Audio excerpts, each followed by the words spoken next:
Hello Mila, hello Jack. Hello everybody else who's watching. Welcome to Storytime with Grandad. Today's book is from Percy the Park Keeper, and this is The Cross Rabbit. It was a bright, cold winter's day. Snow had fallen in the night, and now everything in the park had been turned into a guessing game. "It looks wonderful," said Percy the Park Keeper, "but it makes a lot of work." Standing next to Percy was a rather old and cross-looking rabbit. "Well, quite so," said the rabbit. "But now, what about these mice? They're making a dreadful nuisance of themselves." Percy found it hard not to laugh when he saw what was making the rabbit so cross. The mice were having great fun. Percy began to chuckle, but quickly turned the chuckle into a cough. After all, this was no fun for an old rabbit who only wanted to curl up and sleep through the cold weather. "Now, come along, you mice," said Percy. "You must go and play somewhere else. And," he added, "try to stay out of mischief." The mice looked very disappointed. Slowly they walked away, dragging their toboggans behind them. The old rabbit said thank you to Percy and then disappeared into his burrow. Percy got on with clearing the snow. It was hot work, even in the cold weather. First he took off his cap, then his scarf, and then even his gloves. Percy worked hard all morning. He mopped his brow again and looked at his work. "Very good," he said to himself. "I think I deserve a spot of lunch." Percy reached for his bag and pulled out a flask.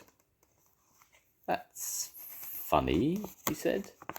"I'm sure I put the cup on the top this morning.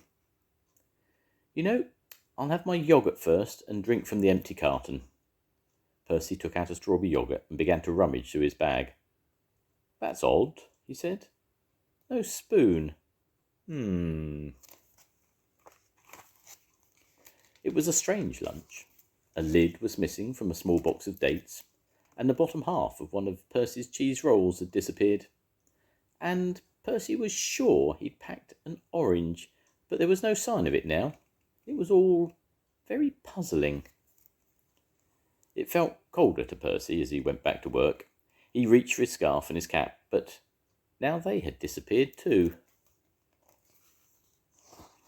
"This is most peculiar," said Percy. Then, as he gazed around for his cap and scarf, Percy was amazed to see his gloves walking off by themselves. "I must be dreaming," said Percy. "I'd like to be dreaming," said a cross voice. It was the old rabbit again. "Those mice are making a terrible noise. Would you speak to them, please?"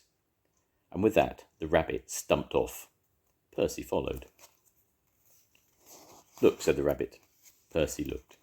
The mice had been very busy indeed, and they were having a marvellous time.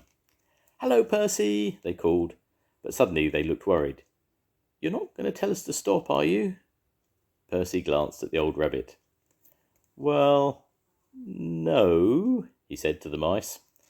"We just wondered if you could have a marvellous time a little more quietly." The mice cheered. "We'll try," they squeaked loudly. "Come on," said Percy to the rabbit.